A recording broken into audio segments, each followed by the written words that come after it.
YONO புத்தகத்திலிருந்து நிறைய காரியங்கள் உங்களுக்கு நான் சொல்லிக் கொடுக்க போகிறேன். ஓகே, யோனா புத்தகத்திலே இருக்கிற நிறைய விஷயங்கள் உங்களுக்கு, சில விஷயங்கள் உங்களுக்கு தெரியும். சின்ன காலத்தில் இருந்து கேள்விப்பட்ட கதை, அருமையான அழகான ஒரு கதை. சில பேர் அந்த கதையை கட்டுக்கதை என்றும் சொன்னது உண்டு.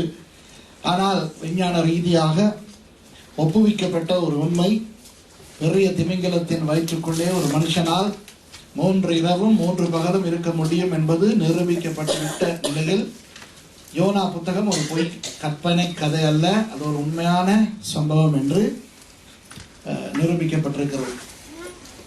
யோனா என்று சொல்லும் போது ஒரு தீர்க்கதரிசி, அதுவும் எப்படிப்பட்ட ஒரு தீர்க்கதரிசியா?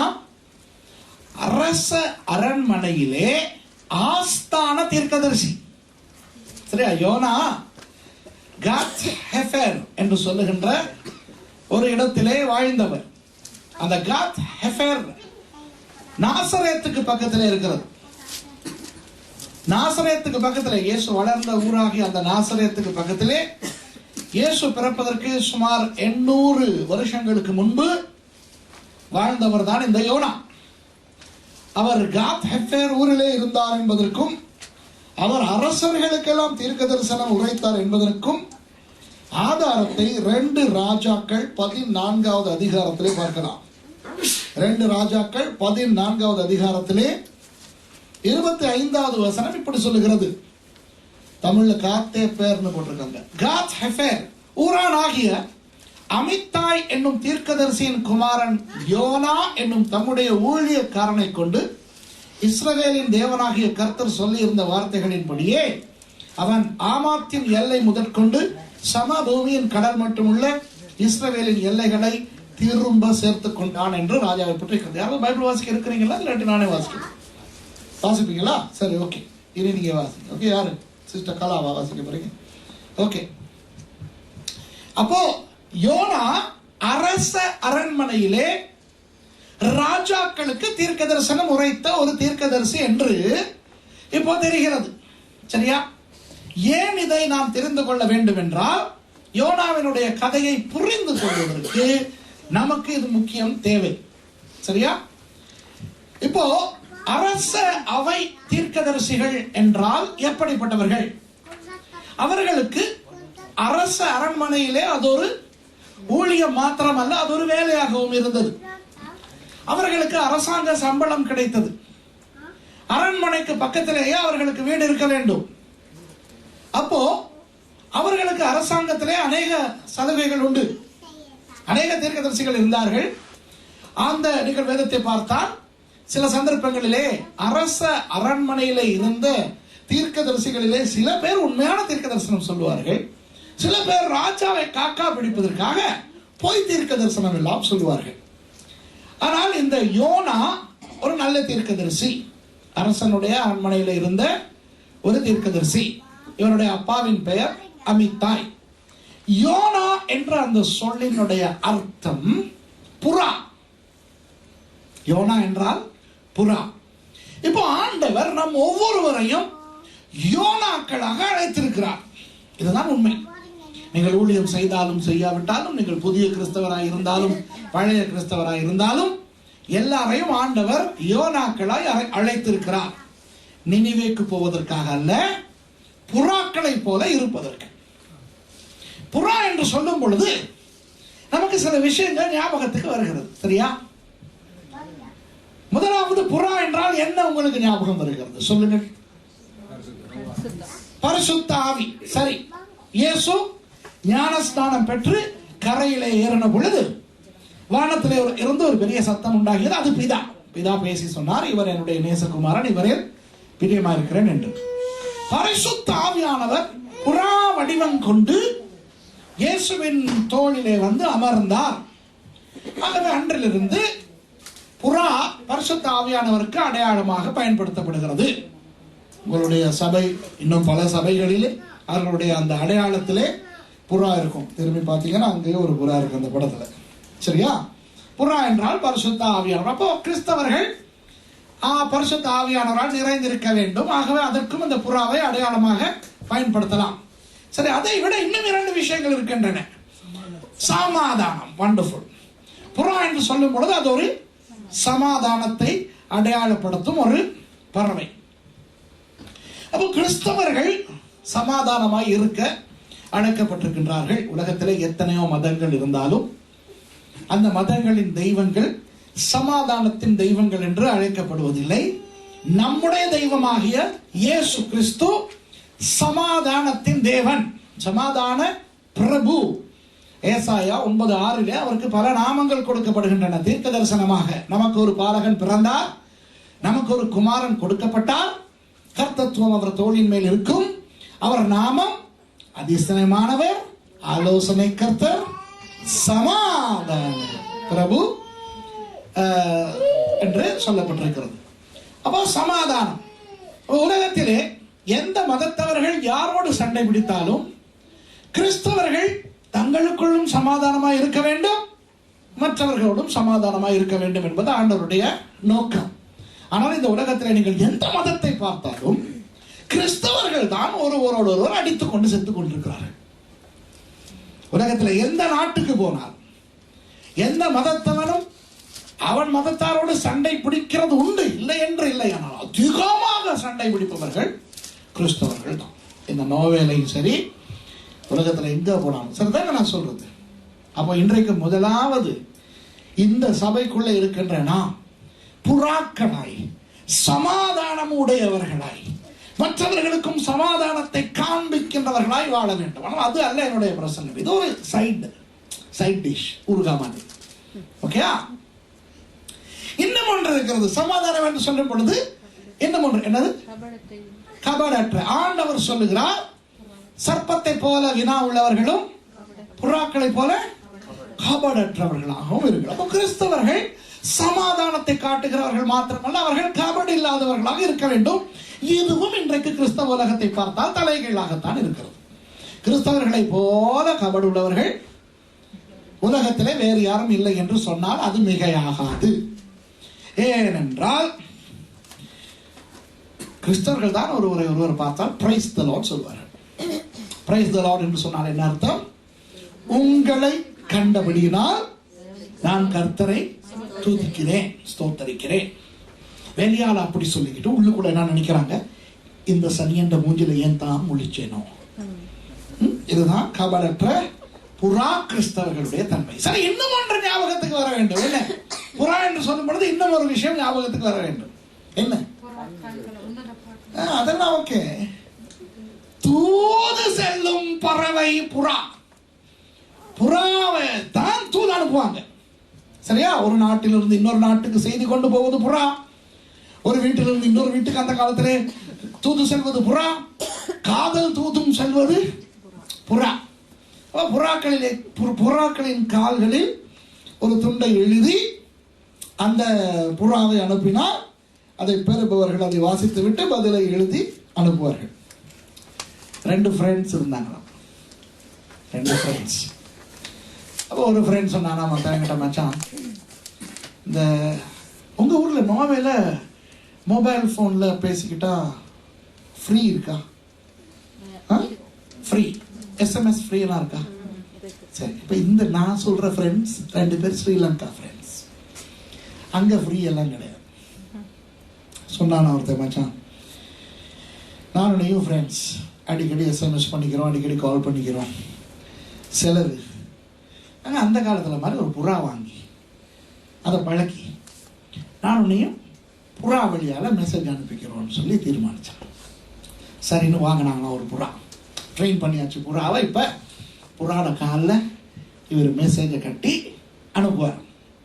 அவ்வாயு மச்சான், நல்லா இருக்கிறியா? இன்னைக்கு என்ன செய்வோம்? படம் பார்ப்போமா? அப்படி கொஞ்ச நேரத்தில் புறா திரும்பி வரும் காலில் பதிலோட. சரியா? ஓகே மச்சான், 5 மணிக்கு மார்க்கெட் கிட்ட சந்திப்போம். அப்படி அப்போ இந்த புறா அந்த ஃப்ரெண்ட் கிட்ட போகுமா, அப்புறம் அந்த ஃப்ரெண்ட் கிட்ட இருந்து வருமா, டெய்லி இவங்க மெசேஜ் அனுப்பிக்கிட்டே இருப்பாங்க. ஓகே. ஒரு நாள் புறா வந்துருக்குதான். அப்போ ஃப்ரெண்ட் பார்த்தானா, சரி என்ன மெசேஜ் இன்னைக்கு இருக்குன்னு பார்த்தா மெசேஜ் இல்லை. அந்த காலில் தானே கட்டியிருப்பாங்க. என்னடா அப்படின்ட்டு போயிட்டு பார்த்தா, ஐயோ வர்ற வழியில் மெசேஜ் மிஸ் ஆயிடுச்சோ, புறா இந்த காலில் இருந்து விழுந்துருச்சோ. அப்போ இருந்தாலும் மொபைல் ஃபோன் இருக்கு தானே, அடிச்சான் ஃப்ரெண்ட் கிட்ட, மச்சான் புறா வந்திருக்கு. நான் தான் அனுப்புனேன் மச்சான், காலில் ஒரு செய்தி இல்லையே, என்ன விஷயம், என்ன எழுதி அனுப்புறேன். சீச்சி சும்மா மிஸ் கால் ஒன்று கொடுத்தேன். டெலிஃபோன் வச்சிருக்கிறாங்க, அந்த காலத்துல தானே போன் சுத்தி சுத்தி பேசுறது, இப்ப மிஸ் கால் அடிக்கிறது. சரிதானே, இங்க இருக்கா அந்த பழக்கம். சரி, ஆண்டவராகிய இயேசு கிறிஸ்துவினுடைய தூதுவர்களாகிய கிறிஸ்தவர்கள் அவருடைய செய்தியை சுமந்து கொண்டு உலகத்துக்கு போகின்ற புறாக்களாக இருக்கிறோம். சரியா? ஆகவே புறா என்று சொல்லும் பொழுது பல விஷயங்கள், பரிசுத்த ஆவியானவர் ஞாபகத்துக்கு வருகிறார், சமாதானம் ஞாபகத்துக்கு வருகிறது, கபடற்ற தன்மை ஞாபகத்துக்கு வருகிறது, தூது போவது ஞாபகத்துக்கு வருகிறது. அவற்றையெல்லாம் இப்பொழுது ஒரு புறம் ஒதுக்கிவிட்டு புறா என்ற பெயரை உடைய அந்த தீர்க்கதரிசியை குறித்து பார்ப்போம். யோனா என்ற தீர்க்கதரிசியினுடைய கதையில் இருந்து நிறைய காரியங்களை இன்றைக்கு கற்றுக்கொள்ள போகிறோம். ஆகவே யோனா முதலாவது அதிகாரத்தில் முதலாவது வசனத்தை சிஸ்டர் வாசிங்க. அமித்தாயின் குமாரனாகிய யோனாவுக்கு கர்த்தருடைய வார்த்தை உண்டாகி அவர் போதும். முதலாவது கிறிஸ்தவர்களாக நாம் தெரிந்து கொள்ள வேண்டிய ஒன்று என்னவென்றால், நாம் யோனாவை போல புறாக்களை போல இருப்பதென்றால் முதலாவது நாம் தெரிந்து கொள்ள வேண்டியது கர்த்தருடைய வார்த்தையை பெற்ற ஜனங்கள். ஆமென். ஏன் ரொம்ப டல்லா ஆமைங்கிறீங்க? சந்தோஷமா? ஆண்டவர், நம்முடைய ஆண்டவர் பேசுகிற தெய்வம். நம்முடைய ஆண்டவர் ஊமை அல்ல, நம்முடைய ஆண்டவர் சிலை அல்ல, விக்கிரகம் அல்ல. நம்முடைய ஆண்டவர் பேசுகிற தேவன். இன்றைக்கு அநேகருக்கு இல்லாத ஒரு பாக்கியம் கிறிஸ்தவர்களுக்கு கிடைத்திருக்கிறது என்னவென்றால், கர்த்தருடைய வார்த்தை நம்முடைய கையில் இருக்கிறது. கர்த்தர் தன்னுடைய வார்த்தையினால் நம்மோடு பேசுவது மாத்திரமல்ல, கர்த்தர் தரிசனங்கள் மூலம், சொப்பனங்கள் மூலம் கர்த்தர் எத்தனையோ விதங்களிலே கிறிஸ்தவர்களோடு பேசிக்கொண்டுதான் இருக்கிறார். அதனால்தான் பிசாசுக்கு கிறிஸ்தவர்களை பார்த்தாலே எரிச்சல். ஏனென்றால் ஒரு காலத்திலே பிசாசு தேவ தூதனாக பரலோகத்தில் இருந்த பொழுது அவனோடு ஆண்டவர் நிறைய பேசி இருக்கிறார்.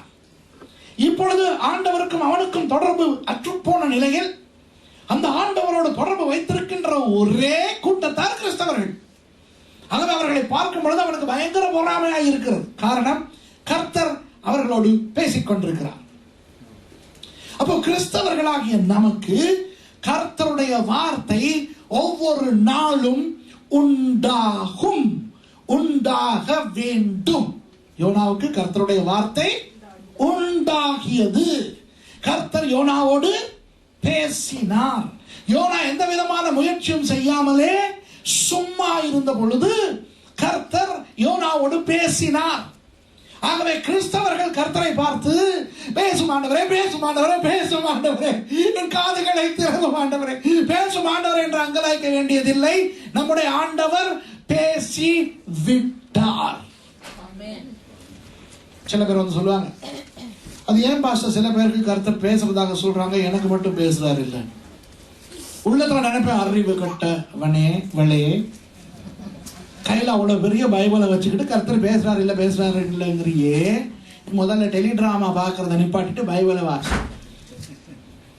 உள்ளுக்குள்ள அப்படி நினைச்சிட்டு வெளியால பாஸ்டருக்கே உரிய கௌரவமான தோரணையில் ஆலோசனை கொடுப்பேன். சரியா? நம் எல்லாரோடும் கர்த்தர் பேசுகிறார். எல்லாருடைய கையிலும் வேதாகமம் இருக்கிறது. கர்த்தர் பேசுவது, வேதாகமம் வாசிக்கிறது உங்களுக்கு புரியவில்லை என்றால், வேதத்தில் இருக்கிற அநேக விஷயங்கள் உங்களுக்கு புரியவில்லை என்றால், அதற்கு காரணம் நம்முடைய கர்த்தர் பெரியவர், அவர் பரலோகத்தின் தேவன், அவர் பேசுகிற எல்லாமே நமக்கு புரியாது, புரிய முடியாது. அதற்காக அவர் நம்மோடு பேசவில்லை என்று சொல்ல முடியாது. கர்த்தர் நம்மோடு தொடர்ந்து பேசிக்கொண்டுதான் இருக்கிறார்.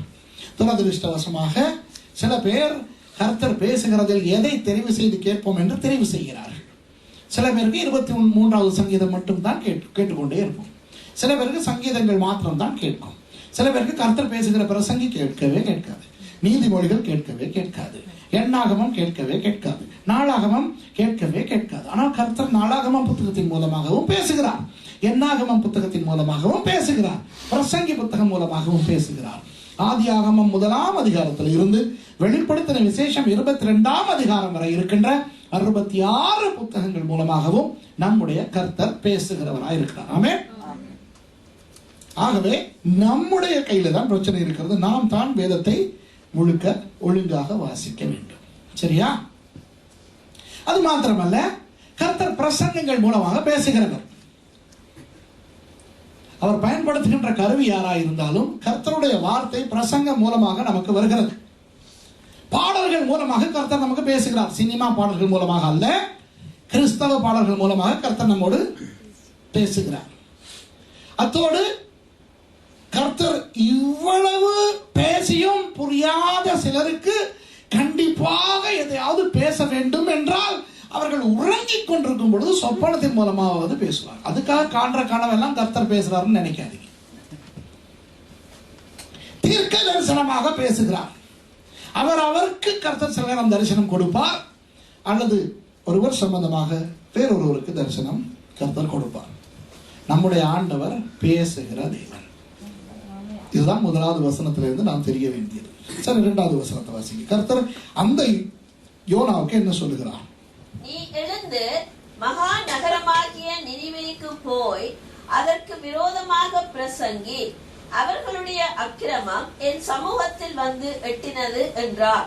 ஆண்டவர் சொல்லுகிறார், யோனாவை பார்த்து ஒரு பிரத்யேகமான வார்த்தையை கொடுத்து சொல்லுகிறார், யோனாவே நீ எழுந்து நினிவேக்கு போ. இந்த இடத்துல அந்த எழுந்து என்கின்ற அந்த சொல்லை உங்களுக்கு நான் விளங்கப்படுத்த போகிறேன். நினிவே என்பது அசீரிய ராஜ்யத்தின் தலைநகரம். அந்த காலத்திலே 8ஆம் நூற்றாண்டு 9ஆம் நூற்றாண்டுகளில் உலகத்தை ஆட்சி செய்து கொண்டிருந்த அசீரிய ராஜ்யத்தின் தலைநகரம் நினிவே.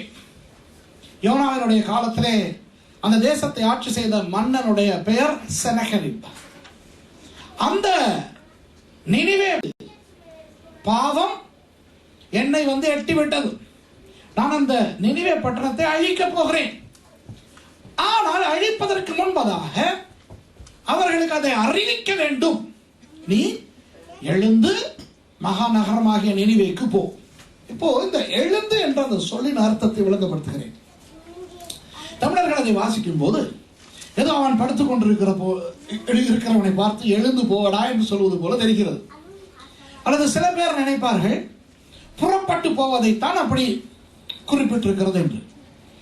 உண்மையாக ஆராய்ந்து பார்த்தால் எழுந்து என்று அந்த இடத்துல சொல்லப்படுவது புறப்பட்டு போ என்பதோ உறங்குவதிலிருந்து எழும்பி போ என்பதோ அல்ல. உன்னுடைய இந்த வசதியான சூழ்நிலையை விட்டு வசதியற்ற அந்த சூழ்நிலைக்கு போ. இந்த இடத்திலே தான் நான் முதலிலே சொன்ன அந்த யோனாவினுடைய ஆஸ்தானத்துவம் உங்களுக்கு ஞாபகம் வர வேண்டும். யோனா எப்படிப்பட்ட ஒரு தீர்க்கதரிசி? தன்னுடைய வீட்டில் இருந்தவர் அல்ல, ஒரு மலைக்கு மேல் இருந்தவர் அல்ல, அவர் அரண்மனை தீர்க்கதரிசி. ஒரு வசதியான சூழலில் இருந்த ஒரு தீர்க்கதரிசி. அந்த தீர்க்கதரிசிக்கு அரசாங்க சம்பளம் இருக்கிறது, அரசாங்க வீடு இருக்கிறது, அரசாங்கம் அவரை எல்லா விதத்திலும் பார்த்து நடத்துகிறது. ஆகவே அப்படிப்பட்ட ஒரு சூழ்நிலையில இருந்து எழும்புவது கஷ்டம். இதைத்தான் கிறிஸ்தவர்களாகிய நாம் புரிந்து கொள்ள வேண்டும். கர்த்தருடைய வார்த்தை நமக்கு வந்தால் அநேகமாக நம்முடைய வசதியான சூழலை விட்டு எழும்ப சொல்லுவதாய் இருக்கும். ஏனென்றால் கர்த்தருக்காக இந்த உலகத்திலே வாழுவது கஷ்டம். கர்த்தருக்காக இந்த உலகத்திலே ஊழியம் செய்வது கஷ்டம். ஏனென்றால் இந்த உலகத்திலே கிறிஸ்தவம் என்பது ஒடுக்கமான பாதை, ரட்சிப்பு என்பது இடுக்கமான வாசல். இயேசு சொல்லுகிறார், நானே வாசல். ஆனால் அது ஒரு அகன்ற பெரிய பிரம்மாண்டமான வாசல் அல்ல, ஒடுக்கமான வாசல். ஆகவே ரட்சிக்கப்பட்ட கிறிஸ்தவர்களுக்கு கர்த்தருடைய வார்த்தை வந்து நாம் ஏதாவது செய்ய வேண்டும் என்று கர்த்தர் சொன்னால் அது நிச்சயம் நமக்கு கஷ்டமாகத்தான் இருக்கும். மனுஷர்கள் என்ற ரீதியிலே ஜெபம் செய்ய நமக்கு விருப்பம் வருமா, அல்லது யாரோடாவது அரட்டை அடிக்க விருப்பம் வருமா? அரட்டை சரிதானே. அரட்டை அடிக்காவிட்டால் அதற்கு பதிலாக குரட்டை விடத்தான் விருப்பம் வருமே ஒழிய படுத்து நமக்கு வேதத்தை புரட்டுவதற்கு விருப்பம் வராது. சரியா?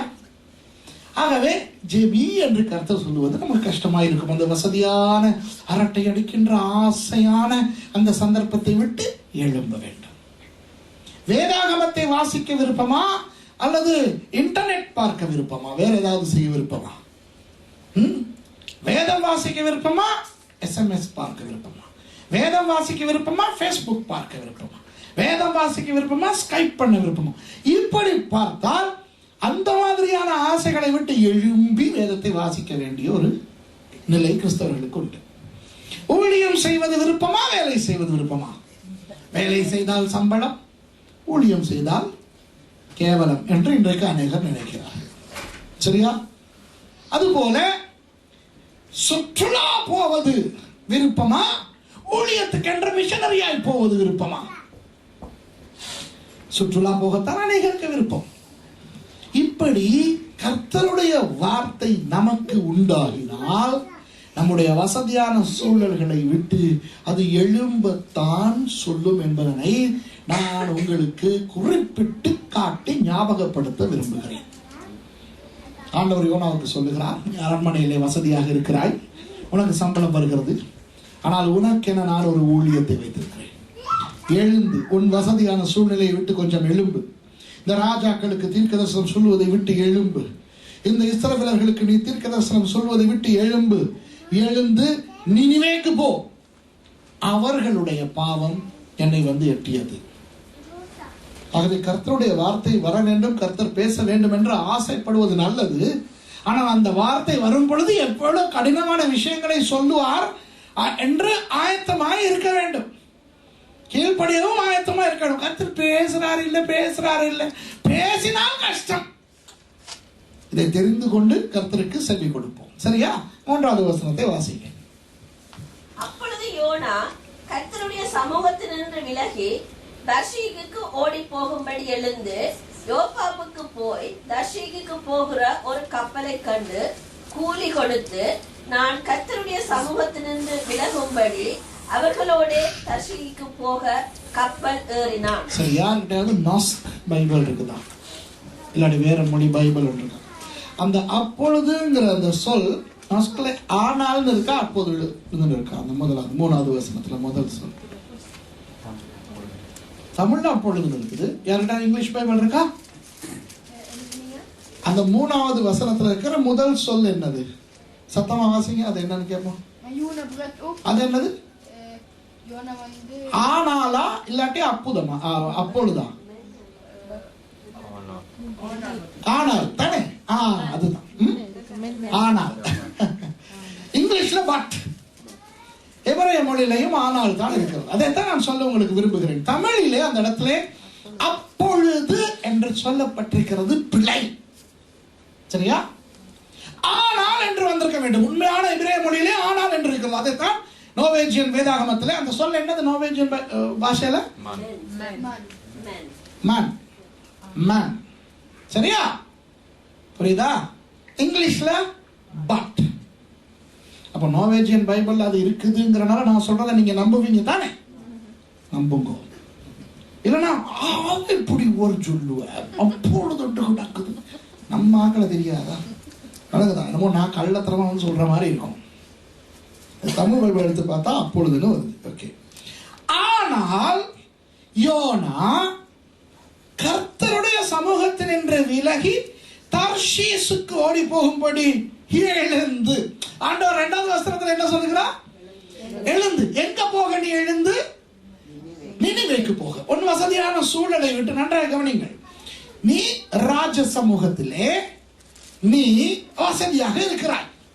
அரசாங்க சம்பளத்தோடு நீ வசதியாக இருக்கிறாய்.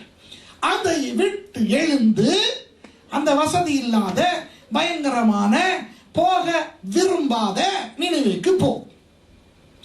ஆனால் அப்பொழுது அல்ல. ஆனால் யோனா எழுந்து என்றால் என்ன? அந்த வசதியான அந்த ராஜ சூழலை, அந்த அரசாங்க சூழலை விட்டு அவர் எழும்புகிறார். ஆனால் போகிற இடம் என்ன தெரியுமா? தர்ஷீஸ். இந்த தர்ஷீஸ் எங்க இருக்கிறது? பழைய ஏற்பாட்டு காலத்துல 2 தர்ஷீஸ் ஸ்பெயின்ல இருக்குது. ஸ்பானியாவில் இருக்கிற தர்ஷீஸுக்கு மாப்பிள்ளை போகிறார்.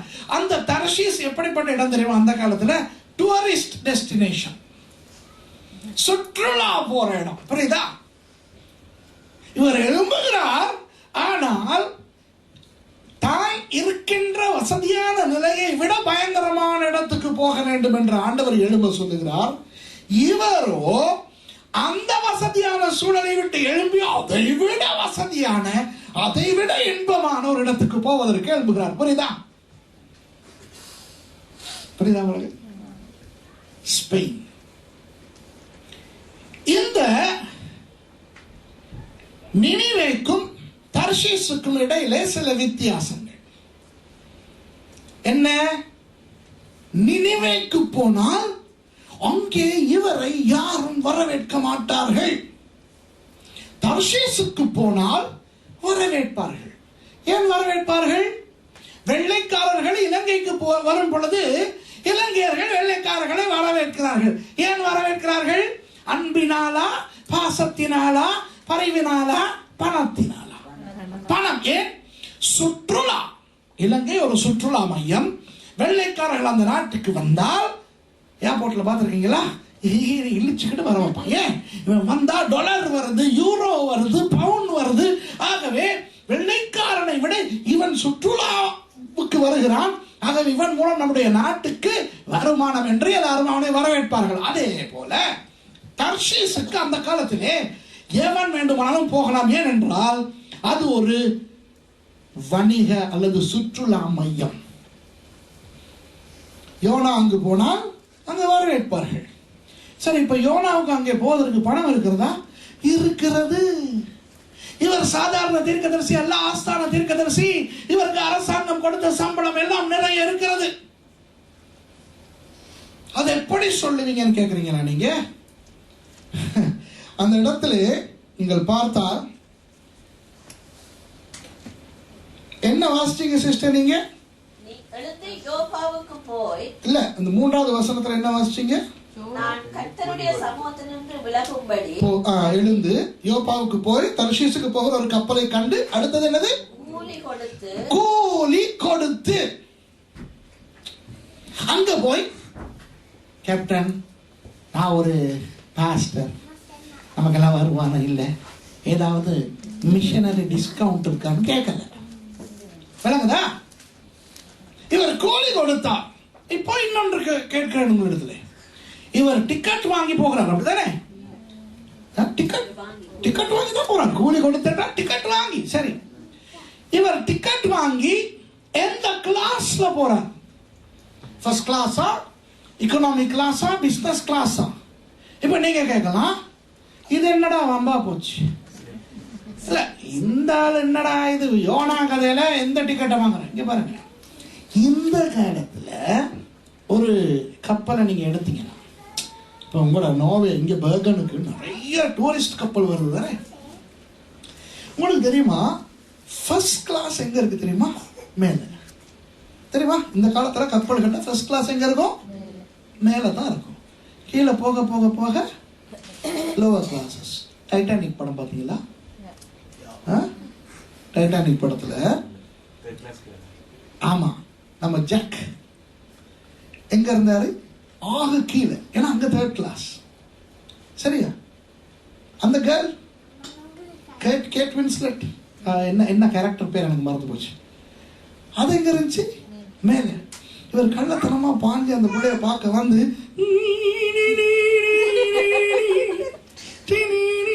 ஞாபகம் இருக்கா? அது ஃபர்ஸ்ட் கிளாஸ்ல லவ் பண்றார், 3rd கிளாஸ்ல இருந்து வந்து. பாய் கப்பல்கள்ல மேல் தட்டு ஃபர்ஸ்ட் கிளாஸ் இல்லைங்கோ. ஏன் தெரியுமா? ஒரு வேளை புயல் ஏதாவது வந்து அந்த வச்சிருக்கிற அந்த மாஸ்டோ, அந்த டென்ட்டோ, அந்த கம்பங்கள், அந்த பாய் ஏதாவது உடைஞ்சு விழுந்தா அதுல இருக்கிறவன தலையில தான் விழும். ஆபத்தான இடம். அதுல ஃபர்ஸ்ட் கிளாஸ் கொடுக்க மாட்டாங்க. அது கப்பல்ல வேலை செய்யறவங்க அவன் இருக்கிற இடம். சரியா?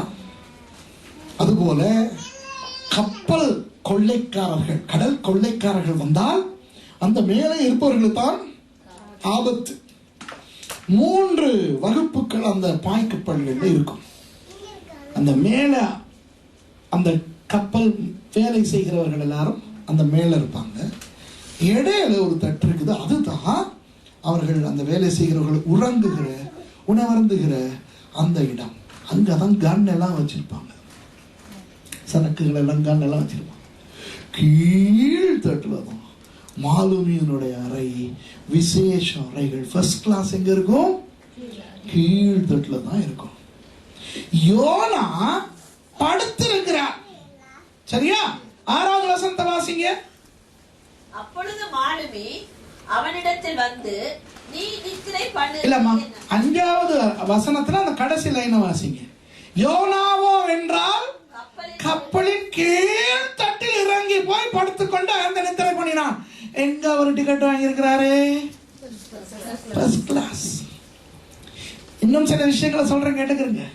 புயல் அடிக்கும் போது ஒரு கப்பல் இப்படி இப்படி அசையும். என்னைய பாருங்க, இந்த கப்பல் இப்படி நின்றா இப்படி இப்படி இப்படி அசையும் போது அதிகமாக அசைகிற இடம் இது மேல. ஆக கீழே போன அசைவு குறைவு. ஆகவே இந்த மாதிரி ஆக கீழே உள்ள ஃபர்ஸ்ட் கிளாஸ்ல போய் வசதியா மாப்பிள்ளை படுத்து தூங்குறாரு மேல. அவன் உயிருக்கு போராடிக்கிட்டு இருக்கும் போது. சரியா? அப்போ நினிவேக்கும் தர்ஷீசுக்கும் இருந்த வித்தியாசம் ஒன்று என்ன சொன்னேன்? நினிவேக்கு யோனா வரவேற்கப்பட மாட்டார். தர்ஷீசுக்கோ அவர் ஒரு ஒரு ஒரு ஒரு டூரிஸ்டாக, ஒரு நல்ல ஒரு விருந்தாளியாக, உல்லாச பயணியாக வரவேற்கப்படுவார். யோனா வாழ்ந்து வந்த அந்த காத் ஹெஃபர் என்ற இடத்துல இருந்து, நாசரத்துக்கு பக்கத்தில் இருக்கின்ற அந்த காத் ஹெஃபர் என்கின்ற இடத்துல இருந்து அவர் நினைவைக்கு போகிற பயணம் கால்நடையாய் போக வேண்டும். பாலைவன பிரயாணம், கஷ்டமான பிரயாணம். ஆனால் நினைவைக்கு அந்த தர்ஷீசுக்கு போகிற பிரயாணம் இவர் நடக்க தேவையில்லை.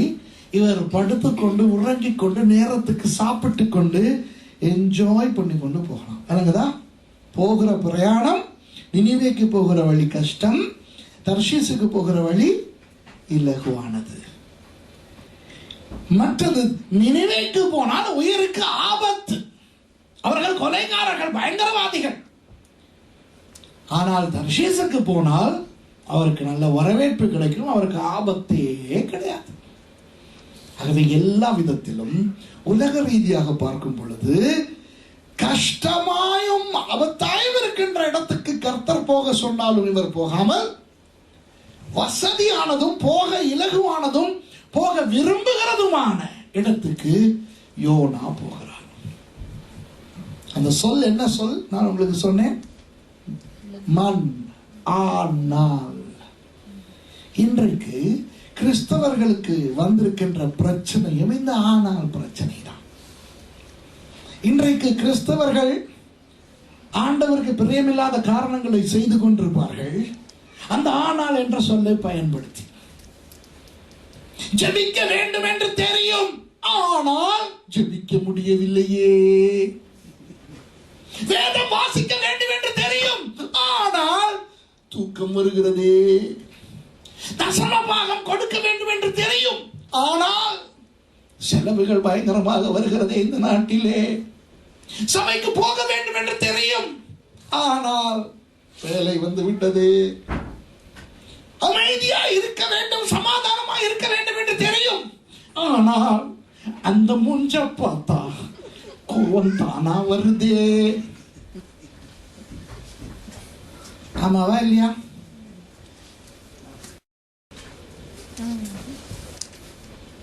சரிதானே? யோசிங்க. நான் தான் உங்களுக்கு டைம் தரேன், அவசரமா வேகமா சொல்லி கொடுக்காம. சரியா? அவரவர் வாழ்க்கைகளிலே, நம்முடைய வாழ்க்கைகளில் கிறிஸ்தவர்கள் அறியாமல் தெரியாமல் புரியாமல் அப்பாவிகளாய் நிறைய விஷயங்களை செய்கிறதாக நினைத்தாலும் அது உண்மை அல்ல. அறிந்து தெரிந்து புரிந்து அப்பாவிகளாய் அல்ல, பட்டுப்பாவிகளாய் கிரியை செய்து கொண்டிருக்கிறோம். காரணம் ஆனால் பிசாசு அல்ல. ஆண்டவர் யோனாவை நினிவேக்கு போ என்று சொன்ன உடனேயே பிசாசு அந்த இடத்துல வந்து நினிவேக்கு போகிறாயா என்று சொல்லி தர்ஷீஸை பற்றி ஒரு ஸ்லைட் ஷோ, ஒரு வீடியோ கிளிப் போட்டு காட்டி, அதுவா இதுவா யோசியடா மகனே. அவன் சோதிக்கவே இல்லை. பிசாசு இதுல சம்பந்தமே இல்லை. யோனா புத்தகத்துல பிசாசுக்கு லீவு கொடுத்து அனுப்பியாச்சு. யோனா புத்தகத்துல பிசாசே கிடையாது. இன்றைக்கு கிறிஸ்தவர்கள் அநேகர் இந்த ஆனால் என்பதனால் அவர்கள் தப்பு பண்ணிக்கொண்டு பிசாசுக்கு உதவி செய்து கொண்டு சும்மா இருக்கிற பிசாசுக்கு அந்த பொறுப்பை கொடுத்து விடுகிறார்கள். சரி, அன்றைக்கு நான் சொன்னேன், பிரான்ஸ்ல இப்படி சொன்னேன், அதை உங்களுக்கும் நான் சொல்லுகிறேன். சமாதானமாய் வீட்டில் இருக்க முடியவில்லையா? இவளுக்கு வாயை மூட தெரியவில்லையாம், கால் கால் என்று கத்துகிறாளாம். ஆனால் குடும்ப பிரச்சனைக்கு காரணம் பிசாசாம். இவன் கஞ்சனாம், தசமபாகம் கொடுக்க மாட்டானாம். ஆனால் இவனுடைய பொருளாதார பிரச்சனைக்கு காரணம் பிசாசாம். இவன் இன்டர்நெட்டிலே பல மணித்தியாலம் கழித்து விட்டு வேதம் வாசிக்க நேரம் இல்லாமல் தூங்குவானாம். ஆனால் பைபிள் வாசிக்க தடை கொண்டு வருவது பிசாசாம். இவன் இயேசுவோடு கூட மரித்ததாக சொல்லிக் கொண்டும் தன்னுடைய ஆசைகளையும் தன்னுடைய கோபங்களையும் தன்னுடைய உணர்ச்சிகளையும் அடக்கவில்லையாம். அதனால் இவனுக்கு கோபம் வந்து பிரச்சனை இருக்கிறானாம். காரணம் பிசாசாம். சொல்லிக்கொண்டே போகலாம். நம்முடைய வாழ்க்கையில் செய்ய வேண்டிய அநேக விஷயங்களை நாம் செய்யாமல், செய்யக்கூடாததை செய்து கொண்டு சும்மா இருக்கின்ற பிசாசுக்கு மகிமை கொடுத்து கொண்டு வாழுகின்றபடியினால் இன்றைக்கு நாம் அழித்து கொண்டு போகிறோம். புரியுதா? யோனா புத்தகத்தில் பிசாசே இல்லை. யோபு புத்தகத்தில் பிசாசு இருக்கலாம், அப்படிதானே? அப்போ யோபு புத்தகத்தில் பிசாசினுடைய செயலை சொன்ன ஆண்டவர் ஏன் யோனா புத்தகத்தில் பிசாசின் செயல்களை சொல்லவில்லை? ஏனென்றால் யோனா புத்தகத்தில் பிசாசின் செயலே இல்லை. ஆண்டவர் சொன்னார் நினிவே போ என்று, ஆனால் இவன் போகவில்லை. நம்முடைய வாழ்க்கையிலும் பிசாசு நமக்கு எதிரி தான். அவன் எதிரித்தனம் செய்கிறான் தான். பிசாசு என்பது உண்மைதான். பிசாசு சத்துரு தான். ஆனால் நம்முடைய வாழ்க்கைகளில் நடந்திருக்கின்ற அநேக பிரச்சனைகளுக்கு காரணம் பிசாசு அல்ல, இந்த ஆனால். ஆனால் இவர் எழுந்து, அந்த வசனம் இப்படி சொல்லுகிறது, கர்த்தருடைய சமூகத்தினின்று விலகி. முதலாவது கர்த்தருடைய சமூகத்தினின்று விலகி. கர்த்தருடைய சமூகத்தில் இருந்து விலகினால் என்ன நடக்கும் தெரியுமா? கர்த்தர் பேசுவது கேட்காது. கர்த்தருடைய சமூகத்தினின்று உண்மையாக விலக முடியுமா சொல்லுங்க? கர்த்தர் சர்வ வியாபகர் தானே. நம்முடைய கர்த்தர் சர்வ வியாபகர். அவர் யோப்பாவிலும் இருக்கிறார், தர்ஷீஷிலும் இருக்கிறார், அசீரியாவிலும் இருக்கிறார், ஸ்பெயினிலும் இருக்கிறார். ஆகவே கர்த்தருடைய சமூகத்தில் இருந்து விலக முடியாது. இந்த இடத்துல என்ன சொல்லப்பட்டிருக்கிறது என்றால், முதலிலே அவனுக்கு கர்த்தருடைய வார்த்தை உண்டாகியது அல்லவா? அப்படி கர்த்தருடைய வார்த்தை உண்டாக முடியாத நிலைமைக்கு இவன் தன்னை கொண்டு வந்து விட்டான். காத்ஹேஃபேர்ல இருந்து யோப்பாவுக்கு போகிறான். யோப்பா எங்க இருக்கு தெரியுமா? இஸ்ரவேலுக்கு எத்தனை பேர் போனீங்க? கைது காட்டுங்க. டெல் அவீவ் போனீங்களா? டெல் அவீவ் போகலையா? டெல் அவீவ்ல இருந்து ஒரு 5 கிலோமீட்டர் அங்கால ஜாஃபான ஒரு இடம் இருக்குது. அங்க போனீங்களா? அந்த ஜாஃபா தான் பைபிள் யோப்பா. அங்கதான் யோனா கப்பல் ஏறினார். அப்போ நாசரேத்துக்கு பக்கத்தில் கலிலேயாவில் இருக்கிற அந்த காத்ஹேஃபேர்ல இருந்து இவர் அந்த யோப்பா வரை பிரயாணம் பண்ணி வருகிறாரே, ஒரு நாளுக்கு மேல் நடக்க வேண்டும். அந்த வருகின்ற வழியிலே கர்த்தர் அவனோடு பேசி, எடா பிழையான வழியிலே போகிறாயடா, நான் உன்னை நினைவேக்கு அல்லவா போக சொன்னேன், அது வடகிழக்கு பகுதியிலே இருக்கிறது, நீ தென்மேற்கு பகுதியிலே பிரயாணிக்கிறாயே என்று சொன்னாரா? சொல்லவில்லை. கர்த்தருடைய வார்த்தை உண்டாகியதா? இல்லை. அன்பானவர்களே, கர்த்தர் நாம் செய்ய வேண்டும் என்று நிர்ணயித்த காரியத்தை விட்டு விலகி கர்த்தர் விரும்பாத காரியத்தை நாம் செய்தால் கர்த்தர் நம்மை தடுக்க மாட்டார். கர்த்தர் நம்மை தடுக்க மாட்டார், கர்த்தர் நம்மை எச்சரிக்க மாட்டார். ஏனென்றால் யோனாவின் தேவன் நம்முடைய தேவன். அதனால் தான் நிறைய பேர் நினைத்துக் கொண்டிருக்கிறோம் நாம் செய்வது சரி என்று. நான் பிழையான இடத்துக்கு போய் கொண்டிருந்தால் கர்த்தர் சொல்லட்டும், நான் பிழையான ஊழியத்தை செய்து கொண்டிருந்தால் கர்த்தர் காட்டட்டும், நான் செய்யக்கூடாததை செய்கிறேன் என்றால் கர்த்தர் எனக்கு பேசட்டும், கர்த்தர் என்னோடு பேசுகிறவர் தானே என்று சில கிறிஸ்தவர்கள் சொல்லிக் கொண்டிருக்கிறார்கள். அப்படி நடக்காது. யோனா இப்படி சொன்னால் எப்படி இருக்கும்? கர்த்தர் எனக்கு பேசித்தானே நான் ராஜாக்களுக்கு தீர்க்க தரிசனம் சொல்லுகிறேன், கர்த்தருடைய வார்த்தை எனக்கு உண்டாகி அல்லவா இப்படி நான் ராஜாக்களுக்கு அப்படி செய்ய இப்படி செய்ய என்று சொன்னேன். அப்படி கர்த்தர் என்னோடு பேசுகிறவர். ஆகவே நான் யோப்பா போவது கர்த்தருக்கு பிடிக்கவில்லை என்றால் அவர் எனக்கு சொல்லட்டும், நான் தர்ஷீசுக்கு போவது கர்த்தருக்கு பிடிக்கவில்லை என்றால் அவர் எனக்கு சொல்லட்டும், நான் அந்த கப்பலிலே பிரயாணிப்பது கர்த்தருக்கு பிடிக்கவில்லை என்றால் அவர் காட்டட்டும் என்று சொல்லி இருக்கலாம் அல்லவா? கர்த்தர் பேசினாரா? கர்த்தர் காட்டினாரா? கர்த்தர் தடுத்தாரா? அல்ல.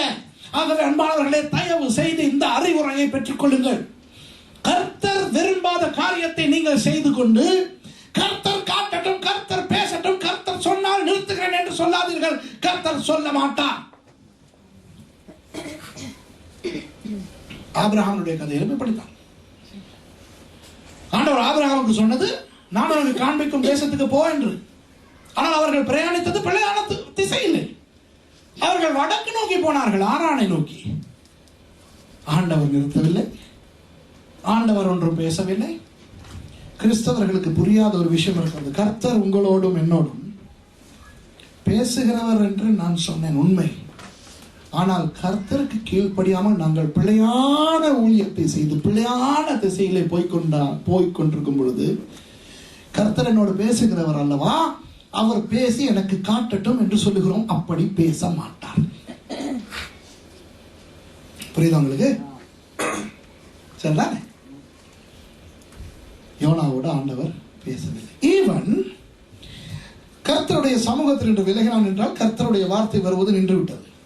தர்ஷீசுக்கு ஓடி போகும்படி எழுந்து யோப்பாவுக்கு போய் தர்ஷீசுக்கு போகிற ஒரு கப்பலை கண்டு கூலி கொடுத்து தான் கர்த்தருடைய சமூகத்திலிருந்து விலகும்படி அவர்களோட தர்ஷீசுக்கு போக கப்பல் ஏறினான். சரியா? இப்ப அடுத்த வசனத்தை வாசிங்க. கர்த்தர் சமுத்திரத்தின் மேல் பெருங்காற்றை வரவிட்டார், அதனால் கடலிலே கப்பல் உடையும் என்று நினைக்கத்தக்க பெரிய கொந்தளிப்பு உண்டாயிற்று. கர்த்தர் சமுத்திரத்தின் மேல் பெருங்காற்றை வரவிட்டார். இது எந்த சமுத்திரம்? மத்திய தரைக்கடல். மத்திய தரைக்கடலிலே தான் இந்த சம்பவங்கள் நடக்கிறது. மத்திய தரைக்கடல் என்பது பெருங்காற்றுக்கும் புயலுக்கும் பேர் போன இடம். புயலே வராத ஒரு கடல் அல்ல, பெருங்காற்று வராத ஒரு கடல் அல்ல. புயல் வரும். புதிய ஏற்பாட்டிலே பார்த்தா பவுலடியார் தன்னுடைய மிஷனரி பயணங்களை மேற்கொள்ளும் பொழுதும் கடைசியாக அவர் கைது செய்யப்பட்டு ரோமாபுரிக்கு அழைத்துக் கொண்டு போகப்பட்ட பொழுதும் புயல்களை சந்தித்தார். இதே மத்திய தரைக்கடலிலே. அந்த காலத்தில் இப்ப மத்திய தரைக்கடலிலே அவர்கள் கடல் நடுவாக பிரயாணிக்க மாட்டார்கள். துறைமுகத்தை நிலத்தை பார்க்கக்கூடிய விதத்தில் தான் பிரயாணிப்பார்கள். என்றால் ஒரு புயல் வந்தால் உடனே கரைக்கு அவர்கள் வரக்கூடிய விதத்திலே. ஆகவே மத்திய தரைக்கடல் என்பது இயற்கையாக புயல் வரக்கூடிய இடம். ஆனால் இந்த புயல் இயற்கையாய் வந்த ஒரு புயல் அல்ல என்று வேதம் தெளிவாக சொல்லுகிறது. கர்த்தர் என்ன செய்கிறார்? சமுத்திரத்தின் மேல் பெருங்காற்றை வரவிட்டார். அன்பானவர்களே, பொருளாதார பிரச்சனை என்பது உலகத்தில் எல்லாருக்கும் இருக்கின்ற ஒன்றுதான். ஆனால் நம்முடைய சில பேருடைய வாழ்க்கையில வந்திருக்கின்ற பொருளாதார பிரச்சனை அந்த இயற்கையாய் வந்ததல்ல, கர்த்தர் அனுப்பிவிட்டது. புரியுதா நான் சொல்றது? இப்போ யோனா இப்படி நினைத்திருக்கலாம், அதைத்தான் சொல்ல வருகிறேன். சரி, புயல் அடிக்கிறது, இந்த கடலிலேயா புயல் வராது? புயல் வராத கடலா இது? அப்படி ஒரு புயல் வருகிறது என்று யோனா நினைத்திருக்கலாம். ஆனால் உண்மை அதுவல்ல, கர்த்தர் அனுப்பினார். அது போல இன்றைக்கு சில பேருடைய வாழ்க்கையில பொருளாதார பிரச்சனை வந்திருக்கும் பொழுது நாங்கள் சொல்லுகிறோம்,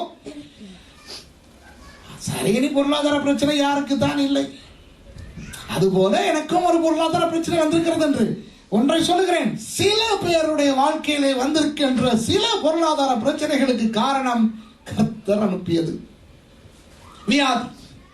வியாதி என்பது யாருக்குமே வரும், அப்படித்தானே? எவ்வளவு பெரிய பரிசுத்தவான்களுக்கும் வியாதி வரும், பாவிகளுக்கும் வியாதி வரும். கர்த்தர் சிலரை சுகமாக்குகிறார், சிலரை சுகமாக்க மாட்டார். அது கர்த்தருடைய விருப்பம். பெதஸ்தா குளத்தருகே போனார், எத்தனையோ நோயாளிகள் இருந்தார்கள். அந்த ஒரே ஒரு 38 வருஷம் வியாதியா இருந்தவனுக்கு தான் சுகத்தை கொடுத்தார், மற்றவர்களுக்கு சுகம் கொடுக்கவில்லை. ஆகவே வியாதி என்பது பொதுவாய் வருவதுதான். நானும் மறந்தெடுக்கிறேன் தான், நீங்களும் சுகமில்லை தான். ஆனால் நம்முடைய வாழ்க்கையிலே வருகின்ற சில வியாதிகள், சில வருத்தங்கள் கர்த்தர் அனுப்புகின்ற புயல்கள். புரியுதா? என்ன செய்கிறார்கள் சில பேர்? ஆராய்ந்து பார்ப்பது கிடையாது. 3 விதமாக புயல் வரலாம். 3 விதமாக புயல் வரலாம். ஒன்று, நான் சொன்னது போல இயற்கையாக புயல் வரலாம். இயற்கையாக புயல் வந்தால் என்ன செய்ய வேண்டும்? அந்த கப்பலிலே இருந்தவர்கள் செய்ததை செய்ய வேண்டும். பிறகு வாசித்து பார்த்தால் உங்களுக்கு தெரியுமார்கள் என்ன செய்தார்கள்? கடலுக்கு அந்த கப்பலில் இருந்த பொருட்களை எல்லாம் கடலிலே வீசினார்கள், இலகுவாக்கினார்கள். அவர்கள் தங்களால் என்ற முயற்சிகளை எடுத்தார்கள். அதுபோல அன்பானவர்களே, நம்முடைய வாழ்க்கையிலே இயற்கையாக வியாதி வந்தால் மருந்து எடுக்க வேண்டும், ஆபரேஷன் செய்ய வேண்டும், ஆன்டிபயோட்டிக்ஸ் குடிக்க வேண்டும். அப்படியும் சரி வராவிட்டால் அந்த வியாதியிலேயே சாக வேண்டும். பிரச்சனை இல்லை, துக்கம் தான், வேதனை தான். ஆனா நோய் வந்து யார்தான் சாகல, சரியா? அப்போ இயற்கையாக புயல் வந்தால் முயற்சிக்க வேண்டியதுதான். முடியவில்லையா, செத்து தொலைய வேண்டியதுதான். வேற என்ன செய்யறது? சரியா? சரி, பிசாசு புயலை கொண்டு வந்து விட்டான் என்று வைத்துக் கொள்வோம். பிசாசு புயலை கொண்டு வந்தால் என்ன செய்யலாம்? பிசாசை துரத்தலாம். சரியா? நம்முடைய வாழ்க்கையில பொருளாதார பிரச்சனை வந்தது பிசாசினால், நம்முடைய வாழ்க்கையில வியாதி வந்தது பிசாசினால், நம்முடைய வாழ்க்கையிலே குடும்ப பிரச்சனை வந்தது பிசாசினால், நம்முடைய சபைகளிலே குழப்பங்கள் வந்தது பிசாசினால் என்றால் சரியான சிம்பிள். பிசாசை துரத்துவது ரொம்ப சிம்பிள். ஆமாவா இல்லையா?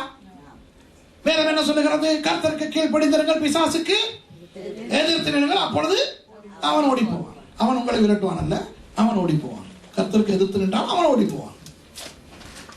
அப்போ இந்த புயல் பிசாசு கொண்டு வந்தது என்றால் ஊழியக்காரன் செய்ய வேண்டியது இயேசுவின் நாமத்தில் போ, பிசாசுனா புயல் அடங்கிருது. சரியா? அப்போ நம்முடைய வாழ்க்கையில வருகின்ற பொருளாதார பிரச்சனை பிசாசா விரட்டிடுங்க, பணம் தானா வந்து கொட்டும். நம்முடைய வாழ்க்கையின் வியாதிகளுக்கு காரணம் பிசாசா விரட்டுங்க, சுகம் வந்துடும். நம்முடைய குடும்ப சண்டைகளுக்கு காரணம் பொண்டாட்டிட வாய் இல்லையா, புருஷன் திமிர் இல்லையா, பிசாசா. புருஷன் மரியாதை இயேசு நாமத்துல புருஷன் பிசாசை விரட்டுங்க, பிசாசு ஓடி போவான். புருஷனை விரட்டினா அவன் ஓடி போவானா? பஞ்சாதியை விரட்டினா அவன் ஓடி போவாளா? பிசாசை விரட்டினா ஓடி போவான். வணங்குதா?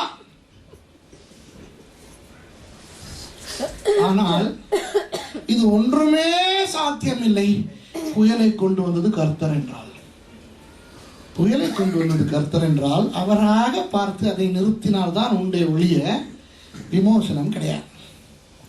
அதுபோல நம்முடைய வாழ்க்கையின் வியாதிகளுக்கும் பிரச்சனைகளுக்கும் காரணம் கர்த்தர் என்றால் அவராக அதை நிறுத்தும் வரை நாம் ஒன்றும் செய்ய முடியாது. அப்போ நம் வாழ்க்கையில், உங்கள் வாழ்க்கையில் வரக்கூடிய பிரச்சனை எதுவா இருக்கலாம். வியாதியா, பண பிரச்சனையா, குடும்ப தகராறா, பிள்ளைகள் பிரச்சனையா, வீட்டு பிரச்சனையா, நாட்டு பிரச்சனையா, ரோட்டு பிரச்சனையா, எதுவா இருந்தாலும் நீங்கள் யோசித்து பார்க்க வேண்டும். நீங்கள் கர்த்தர் சொன்னதை செய்யாமல் ஓடி போய் கொண்டிருக்கிறீர்களா? அவர் பேசட்டும், பேசினால் மாறுகிறேன் என்று. சரியா? நம்முடைய வாழ்க்கையின் எல்லா புயல்களும் இயற்கையாய் வருபவை அல்ல, எல்லா புயல்களும் பிசாசு கொண்டு வருபவை அல்ல, சில கர்த்தர் அனுப்பியவை. சரியா? 5வது வசனம். அப்பொழுது கப்பற்காரர் பயந்து அவன் தன் தேவனை நோக்கி வேண்டுதல் செய்து பாரத்தை லேசாக்கும்படி கப்பலில் இருந்த சரக்குகளை சமுத்திரத்தில் இறந்து விட்டார்கள். எல்லா பக்கமும் குழப்பம். பாவம் என்ன அந்த இந்த கப்பல்ல போனவங்க பாவமா இல்லையா? சொல்லுங்க பார்க்கலாம். என்ன சொல்றீங்க?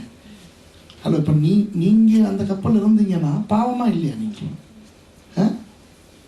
ஆனா அந்த தடியன் யோனா யோனாவோ வென்றால் கப்பலின் கீழ்த்தட்டில் இறங்கி போய் பொடிச்சு கொண்டு அயர்ந்து நித்திரை பண்றான். உணவுதா கேட்டிருந்தா சொல்லியிருப்பான், கர்த்தர் தனக்கு பிரியமானவனுக்கு நித்திரையை கொடுக்கிறான். எப்படி நம்ம அப்படிதான் இல்லையா? கர்த்தர் நித்திரையை சில பேருக்கு எப்ப கொடுப்பாரு தெரியுமா? பிரசங்கம் பண்ணிக்கிட்டு இருக்கும். அது கர்த்தரா கொடுக்கிறார் இல்லை. இவன் இங்கே அயர்ந்த நித்திரை பண்ணுவதற்கு சில காரணங்கள்.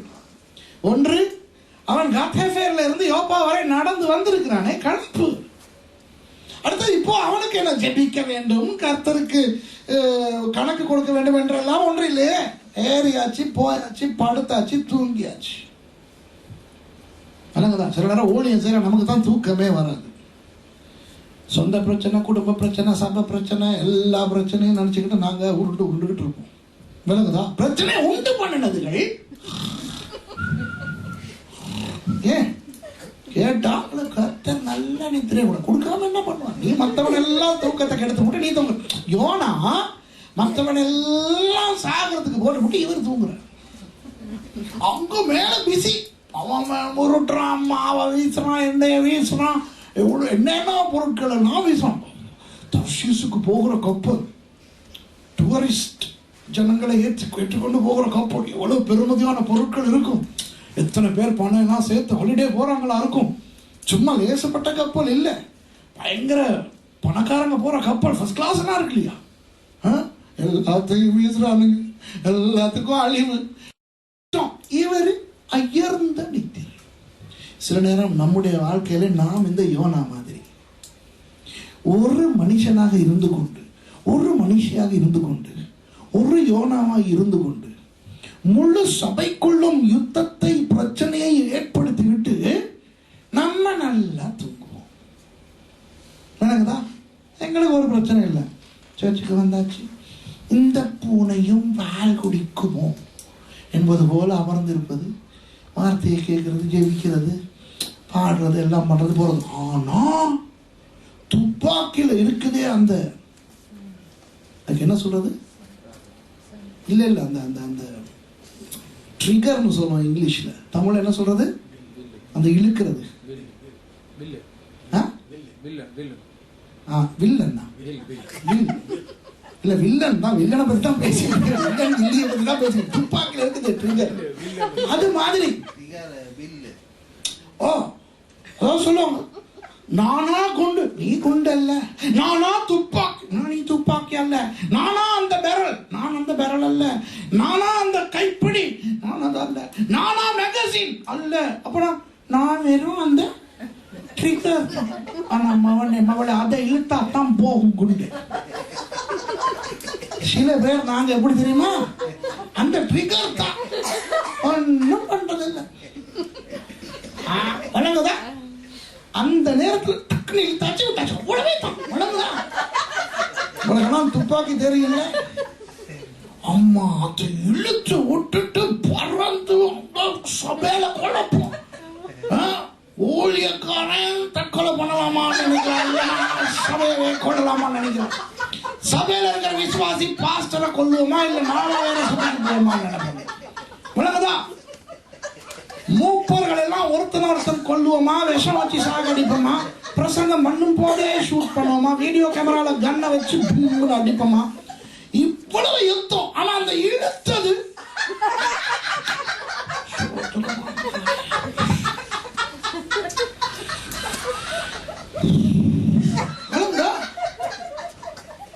உண்மைதான். யோனாவை பாருங்களேன், ஃபர்ஸ்ட் கிளாஸ்ல போய்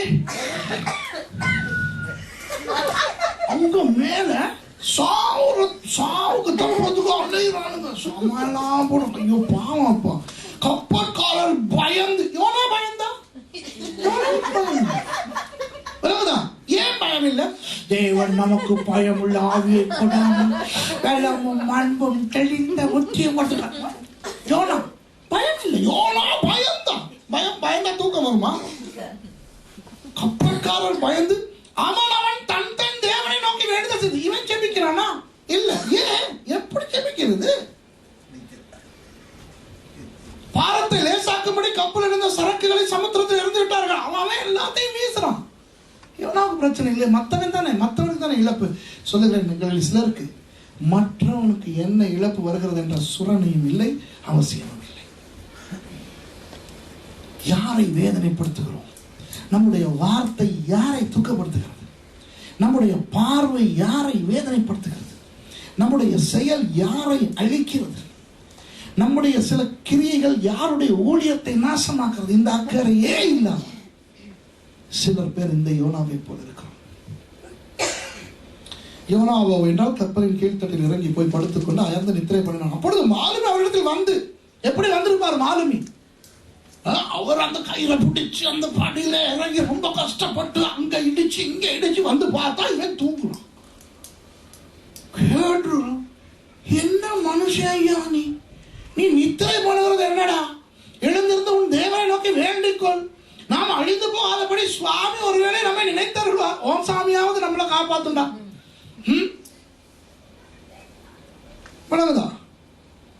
அதுக்கு யோனா என்ன பதில் சொன்னார்? என்ன பதில் சொல்றாரா?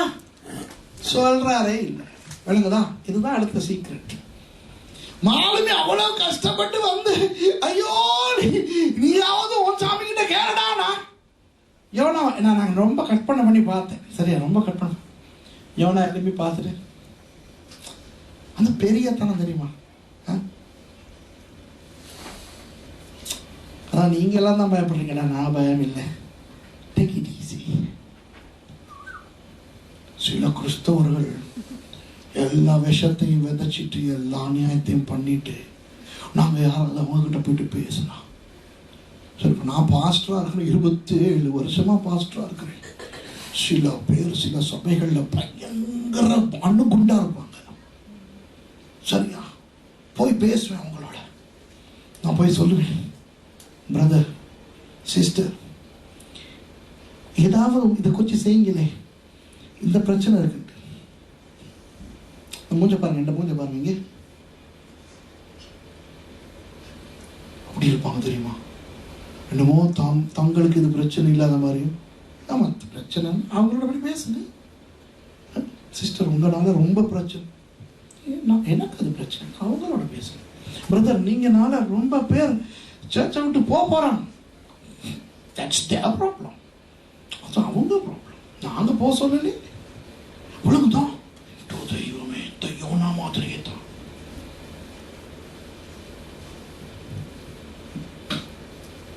அவர்கள் யார் நிமித்தம் இந்த ஆபத்து நமக்கு நேரிட்டது என்று நாம் அறியும்படி சீட்டு போடுவோம் வார்கள் என்று ஒருவர் சொல்லிக் கொண்டு சீட்டு போட்டார்கள். யோனாவின் பேருக்கு சீட்டு விழுந்தது. அப்பொழுது அவர்கள் அவனை நோக்கி, யார் நிமித்தம் இந்த ஆபத்து நமக்கு நேரிட்டது என்று நீ எங்களுக்கு சொல்ல வேண்டும். உன் தொழில் என்ன? நீ எங்கிருந்து வருகிறாய்? உன் தேசம் எது? நீ என்ன ஜாதியான்? உண்மைதான் கேட்பாங்க. இப்போ இவர் என்ன பதில் சொல்றார்? வாசிங்க சிஸ்டர், இவருடைய பதில பார்ப்போம். அதற்கு அவன், நான் எபிரேயன், சமுத்திரத்தையும் பூமியையும் உண்டாக்கின பரலோகத்தின் தேவனாகிய கர்த்தரிடத்தில் பயபக்தி உள்ளவன் என்றார். பொய் தானே சொல்றான். பயபக்தி உள்ளவன் இப்படி செய்வானா? பொய் சொல்லுகிறான், பெருமையாய் பேசுகிறான். ரெண்டு விஷயம் இந்த இடத்துல, இந்த வசனத்துல ரெண்டு விஷயங்கள். நான் எபிரேயன், அந்த பெருமை. நீங்கள் இது வெளிநாட்டு கப்பல், நீங்கள் இப்பொழுது வந்தீர்களே யோப்பா, அந்த நாட்டை சேர்ந்தவன் நான் எபிரேயன். சமுத்திரத்தையும் கடலையும் உண்டாக்கின தேவன், அந்த தேவனுடைய ஒரு ஊழியக்காரன், அந்த தேவனிடத்திலே பயபக்தி உள்ளவன் பொய் சொல்லுகிறான்.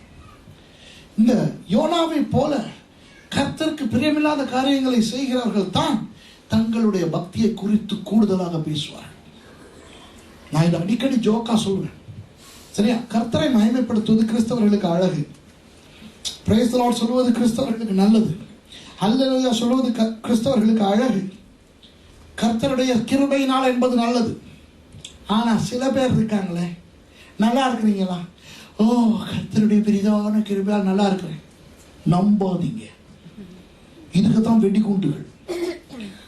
உண்மையான கிறிஸ்தவம் இல்லாதவன் கூடுதலாக தன்னுடைய பக்தியை விளம்பரப்படுத்துவான்.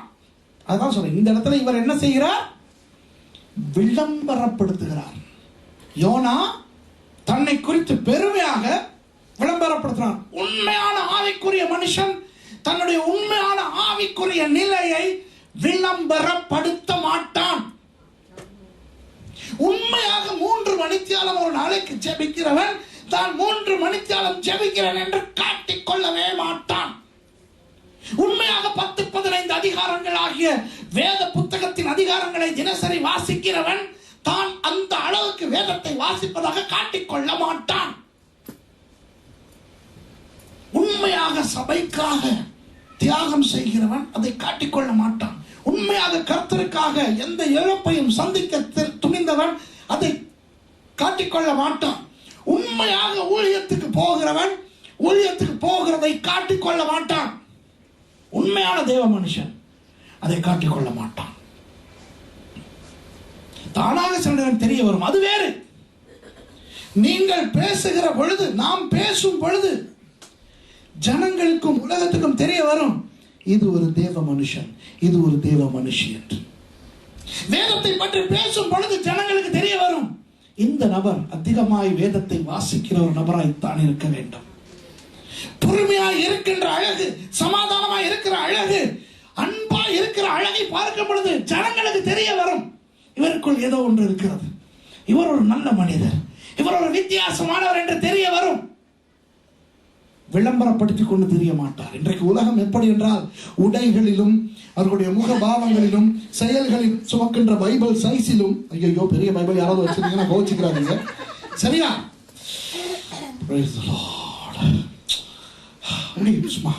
இந்த பரிசுத்த காத்து இருக்குது ஒவ்வொரு மனுஷங்களுடையும். இப்ப நம்ம ஆக்கள் கிட்ட தான் அலைவாங்க, சரியா? நல்லா இருப்பாயா, இந்த என்னைய மாதிரி இப்படி பேசிக்கிட்டு இருப்போம். பரிசுத்தம் வந்துருச்சுன்னா அதோட காத்து வந்துடும். Praise the Lord, praise the Lord. நல்லா இருக்கீங்களா? நல்லா இருக்கிறேன். ஏன் நல்லா இருக்கிறேன்னு சும்மா சொல்றது இல்ல, பரிசுத்த காத்து. புரியுது உங்களுக்கு? பெரிய பைபிளை எடுத்துக்கிட்டு இப்படி வச்சுக்கிட்டு தான் நடப்பாங்க. பைபிளை கொண்டாடலையான்னு கேட்பாங்க. ஆவியின் பட்டயம் இல்லாத ஒரு சோல்ஜர் இருக்கிறானா, பட்டயத்தை தூக்காத ஒரு போர் வீரன் இருக்கிறானான்னு கேட்பாங்க. போராட்டம் கர்த்தருடையது, வெற்றி நம்முடையது, நம்ம என்னதுக்கு வாழை தூக்கணும்னு வேற நாங்க கேட்கலாம். அப்புறம் பாவின்றுவாங்க. பைபிளை தூக்கணும் தான், பிரைஸ் தி லார்ட் சொல்லணும் தான், அல்லேலூயா சொல்லணும் தான். கண்டதுக்கும் அல்லேலூயா சொல்லிக்கிட்டு விளங்குதா? பொய் பரிசுத்தம் யோனாவை மாதிரி நான் கர்த்தரிடத்தில் பயபக்தியா உள்ளவன். ஓடி போறான் படுபாவி. இவனால அங்க கப்பலே அழியுது. அந்த கப்பல் மட்டுமா? ஆண்டவர் அந்த கடலுக்கு புயலை அனுப்பின பிறகு எத்தனை சின்ன சின்ன படகுகள், எத்தனை கப்பல்கள், எத்தனை பேருக்கு அங்கே ஆபத்தோ விபத்தோ. இவர் பயபக்தி உள்ளவர். சரி, அதற்கு பிறகு அவன் கர்த்தருடைய சமூகத்தினின்று விலகி ஓடி போகிறவன் என்று தங்களுக்கு அறிவித்ததால் அந்த மனுஷன் மிகவும் பயந்து அவனை நோக்கி, நீ ஏன் இதை செய்தாய் என்றார்கள். கர்த்தருடைய சமூகத்தை விட்டு விலகி ஓடுகிறவனுக்கு பயம் இல்லை, அதை கேள்விப்பட்டவர்களுக்கு பயம் வந்திருக்கிறது. பாருங்க, இவன் எப்படி இன்றைக்கு சில நேரம் கர்த்தருடைய சமூகத்தில் இருக்கிற நமக்கு கர்த்தருக்குரிய பயம் இல்லை, வெளியே இருக்கிறவனுக்கு இருக்கிறது. சரியா? சரி, இந்த கதை உங்களுக்கு தெரியும். கடைசியில 12வது வசனத்தை வாசிங்க.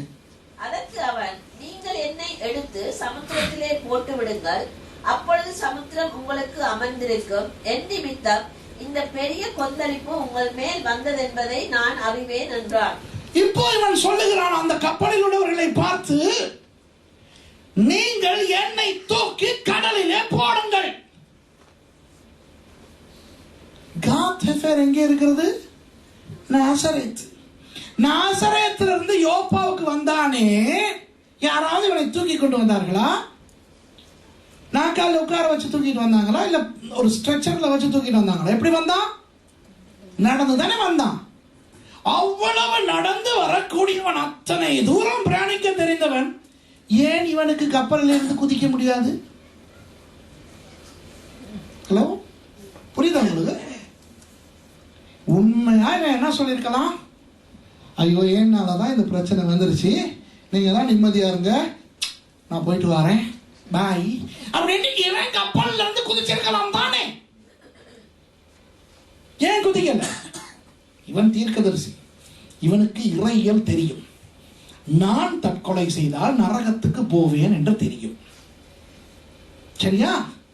நீங்கள் என்னை தூக்கி போட்டு நீங்கள் கொலைகாரனாங்கள், நீங்கள் நாசமாய் போங்க, நரகத்துக்கு போங்க. நான் நீங்கள் தூக்கி போடும் போது மனம் திரும்பி பரலோகம் போயிடும். எப்படி? இது உண்மை, இது பொய் இல்லை. சரியா? நீங்க யோசிக்கணும். காசேஃபேர்ல இருந்து இவர் நடந்து வந்திருக்காரு யோப்பாவுக்கு, கப்பல் இந்த குதிக்கல தான். இப்போ உங்க சர்ச் பிரச்சனைகள் எனக்கு தெரியாது. சில இடங்கள்ல சில சர்ச்சஸ்ல இருந்து சில பேர் போயே ஆகணும். அது தெரியுமா உங்களுக்கு? 1 கொரிந்தியர் 5ஆம் அதிகாரத்தில் ஆண்டவராகிய இயேசு கிறிஸ்துவுக்கு விரோதமாக ஒருவன் பாவம் செய்வதை கேள்விப்பட்டு பவுல் என்ன சொல்லுகிறார்? அவன் சபையை விட்டு போக வேண்டும். சரியா? இப்ப நீங்க எல்லாம் நல்ல உள்ள பிரைஸ் தி லார்ட். சில சபைகளில் சில பேர் போயே ஆக வேண்டும். எங்களுடைய சபையிலும் சில பிரச்சனைக்காரர்கள் முன்பு இருந்தார்கள். அவர்களோட பிரச்சனையை பற்றி பேசும்போது ஒன்று அவர்கள் மனம் திரும்ப வேண்டும், இல்லாவிட்டால் அவர்கள் போக வேண்டும். போகாவிட்டால் சபையை ஒரு முறை பல வருஷங்களுக்கு முன்பதாக எங்களுடைய சபையில் ஒரு பிரச்சனை வந்தது. ஒரு நபர், ஒரே ஒரு நபர், அந்த நபர் திருந்த வேண்டும், மனம் திரும்ப வேண்டும். அல்லது அந்த நபர் மனம் திரும்பாமல் சபையில் இருந்தால் முழு சபையுமே மூட வேண்டிய ஒரு நிலை வந்தது. சரியா? நான் நினைக்கிறேன் 2001ஆம் ஆண்டு எங்களுடைய சபையில் இது நடந்தது. 2001ஆம் ஆண்டு அந்த நபரை கூப்பிட்டு நான் பேசினேன். நான், என்னுடைய மூப்பர், என்னுடைய அசிஸ்டன்ட் எல்லாம் உட்கார்ந்து வச்சு பேசுறோம். அந்த நபருக்கு நாங்க 2 சான்ஸ் கொடுத்தோம். என்ன தெரியுமா? ஒன்று, நீங்கள் திருந்த வேண்டும் பிரதர், அல்லது நீங்கள் சபையை விட்டு போக வேண்டும். நல்ல ஆப்ஷன் தானே? என்ன சொன்னீங்க? ஆமாவா இல்லையா? ஒரு பாஸ்டராக நான் செய்ய வேண்டிய அந்த காரியம் ஒன்றை நீங்கள் மனத்திரும். முதலாவது ஆப்ஷன் என்ன? மனம் திரும்ப வேண்டும். நீங்கள் நிறைய பாதிப்பை சபைக்கு கொண்டு வந்து விட்டீர்கள். நீங்கள் ஒரு டீக்கனாக இருந்து கொண்டு நீங்கள் பெரிய பாதிப்பை நீங்கள் சபைக்கு கொண்டு வந்துட்டீர்கள். நீங்கள் இந்த சபையிலே உங்களால் பாதிக்கப்பட்டவர்களிடத்திலே நீங்கள் பேசி ஒப்புரவாகி சமாதானமாகி நீங்கள் மனம் திரும்ப வேண்டும். ஏனென்றால் நீங்கள் தான் தப்பு செய்திருக்கிறீர்கள். சரியா? தப்பு செய்தது நீங்கள். ஆகவே நான் இல்லாத நாட்களில், நான் அமெரிக்கா போயிருந்த நாட்களில் நீங்கள் தப்பு செய்தீர்கள். நீங்கள் ஒப்புரவாக வேண்டும், நீங்கள் மன்னிப்பு கேட்க வேண்டும். சரியா? இல்ல, கேட்க முடியாது. அப்போ முழு சபையும் உங்களால் இடறி இருக்கிறபடினால் அவ்வளவு பேரும் போக போகிறார்கள். நான் ஒன்றைய மட்டும் வச்சுக்கிட்டு சர்ச் நடத்த முடியாது. சர்ச்சை மூட வேண்டி வரும். சரியா? என்ன தெரியும்? ஆகவே நீ விலகி போ. சரிதானே? உனக்கு சபையில் இருக்கின்ற எல்லாரோட பிரச்சனை, உனக்கு ஒப்புரவாக உனக்கு விருப்பம் இல்லை, உன்னுடைய குற்றங்கள் நிரூபிக்கப்பட்டு விட்டன, நீ விலகி போ. என்ன தெரியுமா சொன்னாங்க? நீங்க விளக்குங்க. எப்படி? நீ விளக்கு. எனக்கு அந்த யோனா கதை தான் ஞாபகம் வந்தது. இவ்வளவு பிரச்சனை இருக்கக்கூடிய நீ விலகி போகலாமே. இல்லை, நீ என்னைய விளக்கு. உடனே நாங்கள் அந்த இடத்துல தீர்மானிச்சோம். எல்லாம் சொன்னாங்க, சரி பாஸ்டர் நீங்க எடுங்க தீர்மானம். நான் விளக்கினேன். சரியா? என்ன நடந்தது தெரியுமா? ஊருலகம் எல்லாம் போய் சொன்னார்கள், பாஸ்டர் சுரேஷ் என்னை விலக்கி விட்டார். அப்ப எல்லாருக்கும் பரிதாபம் வருமா வராதா? சும்மாவே நான் ஒரு கண்டிப்பான பாஸ்டர்னு எல்லாருக்கும் தெரியும். இந்த ஆளை தூக்கி வெளியே போட்டேன்னா ஒரு பெரிய அந்த நபர் மேல் பரிதாபப்பட்டு அவரை அரவணைத்து அவருக்கு ஊழியம் கொடுத்தது. அது எனக்கு பிரச்சனை இல்லை. ஆனா காரணம் விளங்குது அவங்களுக்கு, இந்த பிரச்சனை விளங்குது அவங்களுக்கு. மனம் திரும்ப வேண்டும் அல்லது தாங்களாக போக வேண்டும். இல்லையா? தாங்கள் போக மாட்டார்களாம், நீ என்னை விலக்கி விடு. யோனா என்ன சொல்லுகிறான்? யோனா அந்த நேரத்தில் சொல்லியிருக்கலாம், நான் என்னுடைய ஆண்டவரிடத்தில் மனம் திரும்புகிறேன். என்னுடைய ஆண்டவர் யோனாவுக்கு மனம் திரும்ப தெரியுமா தெரியாதா? தெரியும். ஏன்னா மீன் வயிற்றுக்குள்ள வச்சு அதான் செய்தான். அத கப்பல்ல செய்திருக்கலாமே. சரி, சீட்டு என் பேர்ல விழுந்துருச்சா? சரி, கொஞ்சம் இருங்க, எனக்கு ஒரு 10 நிமிஷம் தாங்க, கீழே போயிட்டு கர்த்தாவே என் நிமித்தமாக இவர்கள் எல்லாம் அழிய போகிறான். அவன் தீர்க்கதரிசி. அவனால் முடியும் அந்த புயலை இல்லாமலாக. மனம் திரும்பி இருக்க முடியும். அவனுக்கு மனம் திரும்பவும் விருப்பம் இல்லை, தானாக கப்பலை விட்டு பாயவும் விருப்பம் இல்லை. நீ தூக்கி போடு. பார்த்தால் அவர்களுக்கு அது மனசுக்கு துக்கமா இருக்கிறது. சரியா? அப்படி சொன்ன பொழுது அந்த மனுஷர் கரை சேரும்படி வேகமாக தண்டு வலித்தார்கள். ஆனாலும் சமுத்திரம் மிக மும்முரமாய் கொந்தளித்துக் கொண்டே இருந்தபடினாலும் அவர்கள் கூட போயிட்டு அவங்க உடனே தூக்கி போடல. அந்த கப்பல்ல போனவங்க எல்லாம் நல்லவங்க இந்த யோனாவை விட. அதற்கு பிறகு இவனை தூக்கி போட்டார்கள். தூக்கி போட்ட மாத்திரத்தில் வாசிங்க பார்க்கலாம் 15வது வசனம். அப்பொழுது அவர்கள் கர்த்தரை நோக்கி கூப்பிட்டு, கர்த்தாவே, இந்த மனுஷனுடைய ஜீவனின் நிமித்தம் எங்களை அழித்து போடாதேயும், குற்றமில்லாத இரத்த பழியை எங்கள் மேல் சுமத்தாதேயும், தேவரீர் கர்த்தர் உமக்கு சித்தமா இருக்கிறபடி செய்கிறீர் என்று சொல்லி யோனாவை எடுத்து சமுத்திரத்திலே போட்டு விட்டார்கள். சமுத்திரம் தன் மும்மரத்தை விட்டு அமர்ந்தது. இந்த ஜனங்கள் தங்களுக்கு தெரியாத அந்த தேவனிடத்துல மன்றாடுகிறார்கள். கர்த்தாவே, எங்களுக்கு இதனால் பிரச்சனை வர வேண்டாம், நாங்கள் இவரை தூக்கி போடுகிறோம் என்று இவரை தூக்கி போட்டவுடன் கடல் கொந்தளிப்பது நின்றது. நின்றவுடன் அவர்கள் என்ன செய்தார்கள்? 16வது வசனம். அப்பொழுது அந்த மனுஷர் கர்த்தருக்கு மிகவும் பயந்து கர்த்தருக்கு பலியிட்டு பொருத்தனைகளை பண்ணினார்கள். ஆண்டவருடைய ஒரு ஸ்டைல் என்ன தெரியுமா? ஒரு ஊழியக்காரனுடைய தவறையே தன்னுடைய நாமத்தின் மகிமைக்காக அந்த இடத்துல பயன்படுத்திக் கொண்டார். அதான் நம்முடைய ஆண்டவர். அந்த ஜனங்களுக்கு கர்த்தருக்கு பயப்படுகிற பயம் வந்து அவர்கள் பொருத்தனை பண்ணி அவர்கள் பலி கொடுத்து, ஆகவே நம்முடைய தவறுகள் நாங்கள் செய்யும் பொழுது அதனால் கர்த்தருக்கும் தேவ ராஜ்யத்துக்கும் பாதிப்பு வருகிறது என்று நினைக்க கூடாது. சரியா? சபையை விட்டு யாராவது போனால், யாராவது ஆண்டவரை விட்டு போனால், இதனால் ஆண்டவருக்கு நஷ்டமோ தேவராஜ்யத்துக்கு பாதிப்போ வராது.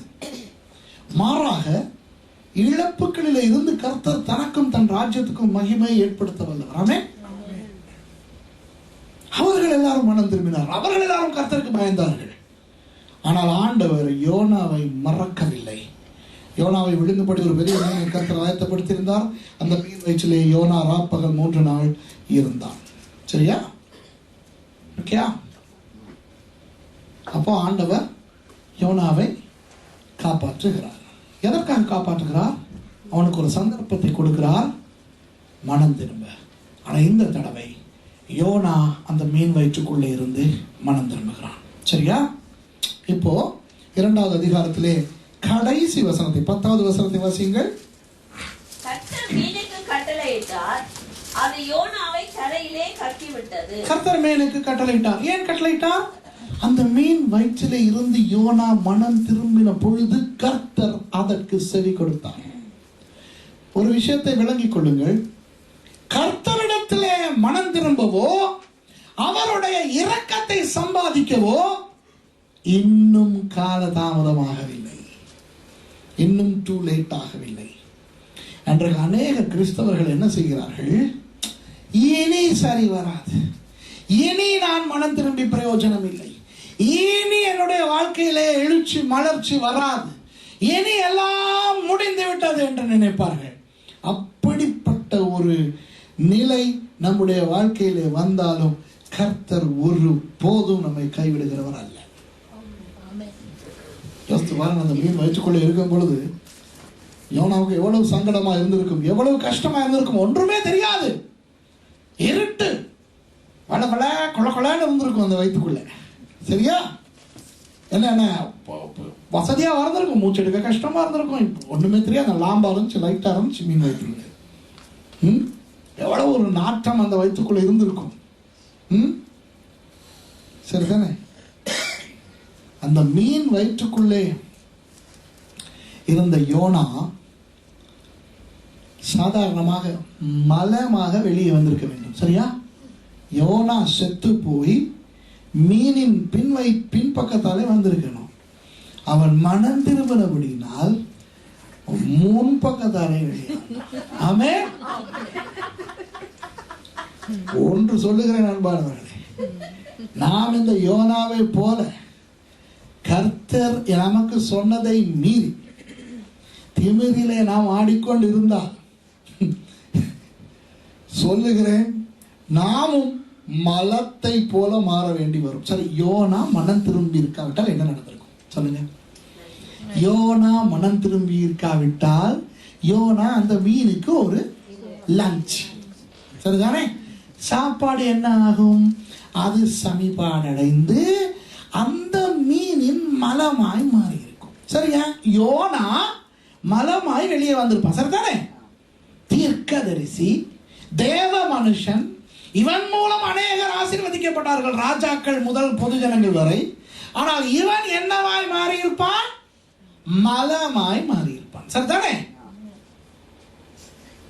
அன்பானவர்களே, மனம் திரும்பாதவனுக்கு, இருதய கடினம் உள்ளவனுக்கு முடிவு மலம். உங்களுக்கு இப்ப யோனா புத்தகத்துல தானே படிக்கிறோம். நீங்க என்ன, நானா இதை சொல்றேன், உருவாக்கி சொல்றேன்னா? அன்பானவர்களே, நாம் மனம் திரும்பாவிட்டால் நம்முடைய நிலை அந்த அளவுக்கு கேவலமாய் போகும் என்பதுதான் இந்த இடத்திலே பார்க்கிறோம். ஆனால் அவன் மனம் திரும்பினபடியினால் கர்த்தர் கட்டளையிட்டார் அந்த மீனுக்கு, ஏனே போதும் கக்கிவிடு. வாய் வழியாக வெளியே வந்தான். எந்த வழியாய் உள்ளே போனானோ அந்த வழியாய் வெளியே வந்தான். இன்றைக்கு சில நேரம் அன்பானவர்கள் நம்முடைய வாழ்க்கையிலே இரண்டு சூழ்நிலைகளிலே இருப்போம். சில பேர், எனக்கு தெரியாது, ஒன்று அந்த புயல், நம்மை சூழ புயல், பொருளாதார புயல், சமாதான புயல், ஆரோக்கிய புயல், நிம்மதி இல்லாத புயல், ஏராளமான புயல், சரியா? ஒன்று இந்த புயல் ஏன் வந்தது? பிசாசா, இயற்கையா, ஆண்டவரா என்று கண்டுபிடித்து, ஒருவேளை அது ஆண்டவரா இருந்தால் மனம் திரும்பி அந்த நேரத்திலேயே நம்முடைய வாழ்க்கையை மறுபடி சரி செய்து கொள்ளலாம். சில பேர் அதையும் தாண்டி மீன் வயிற்றுக்குள்ளே,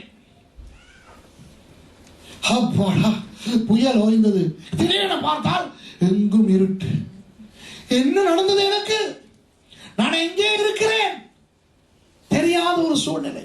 எனக்கு தெரியாது, இந்த இடத்துல யாராவது அப்படி இருக்கிறீங்களா தெரியாது. பார்த்தா அப்படி தெரியல, பார்த்தா எல்லாம் ரொம்ப நல்லா இருக்கிறதா தான் தெரியுது. ஆனா இங்கிலீஷ்ல சொல்லுவாங்க appearance deceives. வெளியால பார்க்கறது வித்தியாசமா இருக்கும். இங்க ஈவி இழிச்சுக்கிட்டு இருக்கிறீங்க, யாரு கண்டா நீங்க மீன் வயிற்றுக்குள்ள இருக்கிறீங்க? ஈனி இழிச்சுக்கிட்டு இருக்கிறீங்க, புயல்ல இருக்கிறீங்களா யாரு கண்டா? ஒருவேளை வீட்டுல புயல் நாள தப்புறதுக்கு இங்க வந்திருக்கீங்களா யாரு கண்டா?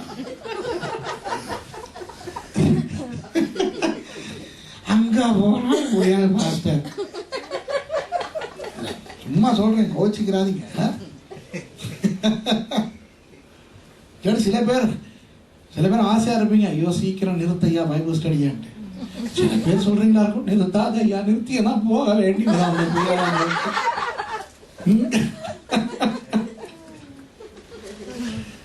அப்போ மீன் வயிற்றுக்குள்ளே இருக்கிற மாதிரி இருக்கும். ஆனா ஒண்ணு சொல்லலாம், இன்றைக்கு நாம் உயிரோடு இருக்கிறோம் என்பது நமக்கு ஒரு சான்று. என்னத்துக்கு சான்று? இன்னும் நமக்கு மனம் திரும்ப முடியும் என்பதற்கு. மீன் வயிற்றுக்குள்ளே போன யோனாவுக்கு அங்கே சுவாசிப்பதற்கு போதிய அளவு ஆக்சிஜன் கிடைத்திருக்காது. அவனுக்கு விருப்பமான இடத்துல வசதியாக சாய்ந்து கொள்வதற்கு இருந்திருக்காது. எங்க சாஞ்சாலும் வலிக்கிட்டே போயிருக்கும். விளங்குதா? யோசிச்சு பாருங்க, மீன் வயிற்றுக்குள்ள. மீன் தெரியாதான் உங்களுக்கு? நீங்க எல்லாம் வெட்டி வெட்டி சமைக்கிறீங்க தானே, அதான் ஒரு பெரிய மீன். விளங்குதா? மீன் வயிற்றுக்குள்ள வலுவலும் தானே இருக்கும். அவருக்கு போயிட்டு எங்கனையாவது ஒரு ஃபிட்டா ஒரு இடத்துல சாஞ்சி இருக்கிறதுக்கு சான்ஸ் கிடைச்சிருக்குமா? யோசிங்க பார்க்கலாம். அரசாங்க சம்பளத்துல சூப்பரா வாழ்ந்தவர் இப்ப வாழ்க்கைக்கிட்டே இருக்கிறார், சரிதானே? இந்த வெளியே ஸ்னோல வழுக்கிறதுக்கு எவ்வளவு பயந்துகிட்டு இருக்கோம் நாங்க. மீன் வயிற்றுக்குள்ள ஒரு இடத்துல உட்கார்ந்து எதையாவது பிடிச்சிக்கிற முடியும்? யோசிக்க பாருங்க, மீன் வயிற்றுக்குள்ள எதையாவது பிடிச்சிக்கிற முடியுமா? ஏதாவது இருக்குமா பிடிச்சிக்கிறதுக்கு? ஒரு சீர்குடலை, ஒரு பெருங்குடலை, ஒரு இறைப்பைய, ஒரு ஈரலை, எதையாவது பிடிக்கிறதுக்கு இருக்குமா? பாவம் யோனா, ஒன்னும் பிடிக்கிறதுக்கு கிரிப் இருந்திருக்காது. அங்கிட்ட வளமுடங்கள் இங்கிட்ட விட அந்த மீன் யோனாவை சாப்பிட்டதுக்கு பிறகு 3 நாள் உபவாசம் இருந்ததா? இல்லையே. அதுக்கு பிறகு என்னென்ன தேவைனாலும் சாப்பிட்டு வேற வேற மீன் எல்லாம் சாப்பிட்டு இருக்கும் தானே. அப்ப திடீர்னு பார்த்தா யோனாவுக்கு இருட்டு தானே தெரியாது, என்னமோ வந்து மேல வரசு பார்த்தா இன்னொரு மீன், அது மீன் சாப்பிட்டு. ஐயோ, அப்படிப்பட்ட ஒரு பயங்கரமான எதிர்பார்ப்பில்லாத நிலையில இருந்த ஒரே ஒரு நன்மை என்ன தெரியுமா? அவனுக்கு உயிர் இருந்தது. யோனா சாகவில்லை, மயங்கி போகவும் இல்லை. யோனா மயக்க நிலையில் இறந்திருந்தாலும் மனம் திரும்பி இருக்க முடியாது. ஆகவே நமக்கு இந்த இடத்துல நமக்கு இருக்கிற ஒரே ஒரே நன்மை என்னவென்றால், இன்னும் நமக்கு உயிர் இருக்கிறது. பிரச்சனை 1000 இருக்கட்டும், துன்பம் 1000 இருக்கட்டும், வியாதி 1000 இருக்கட்டும், பணப்பிரச்சனை தலைக்கு மேலே இருக்கட்டும், என்ன சூறாவளியோ என்ன மீனோ, உயிர் இருக்கிறது. அந்த ஒன்றை, அந்த கடைசியாய் தனக்கு மீந்திருக்கின்ற அந்த உயிரை பயன்படுத்தி யோனா மனம் திரும்பினான். அந்த மீன் வயிற்றுக்கு யோனா வச்ச பேர் என்ன தெரியுமா? பாதாளம். 2வது அதிகாரத்தில் அவன் எப்படி 2வது வசனத்தை பாருங்க. 2வது அதிகாரம் 2வது வசனத்தை பாருங்க. என் நெருக்கத்தில் நான் கர்த்தரை நோக்கி கூப்பிட்டேன்,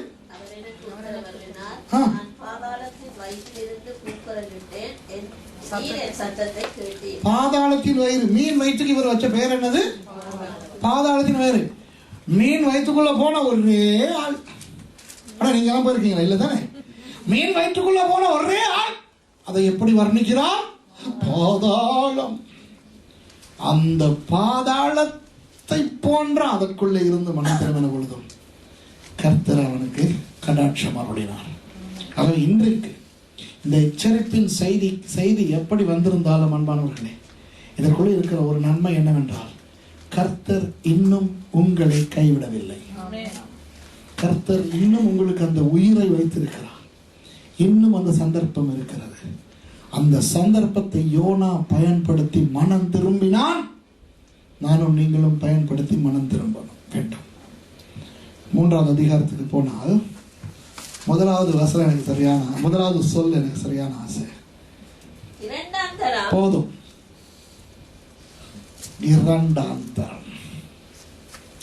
இந்த பிரசங்கத்துக்கு நீங்க என்ன தலைப்பு வைக்க போறீங்கன்னு எனக்கு தெரியாது. நான் ஒரு தலைப்பு சொல்லட்டுமா? God of second chances. 2ஆம் சந்தர்ப்பத்தை கொடுக்கும் கர்த்தர். உங்களுக்கு தெரியுமா, நம்முடைய வாழ்க்கைகளிலே எத்தனையோ முக்குத்தனமான வேலைகளை செய்திருக்கிறோம். சரியா? எத்தனையோ முக்குத்தனமான வேலைகளை செய்திருக்கோம். சிறு வயதிலே, சரியா, திருமணத்திலே, வேலையிலே. உங்களுக்கு தெரியுமா, இன்றைக்கு நீங்கள் மாத்திரம் கொஞ்சம் கண்ணை மூடி யோசித்தீர்கள் என்றால், உங்களுடைய வாழ்க்கையை பின்னோக்கி பார்த்து எத்தனை விஷயங்களை குறித்து நீங்கள் சொல்ல முடியும், அந்த சந்தர்ப்பம் எனக்கு இன்னொரு தடவை கொடுக்கப்பட்டால் ஐயோ நான் அந்த முட்டாள்தனமான தீர்மானத்தை எடுக்க மாட்டேன். உண்மையா இல்லையா?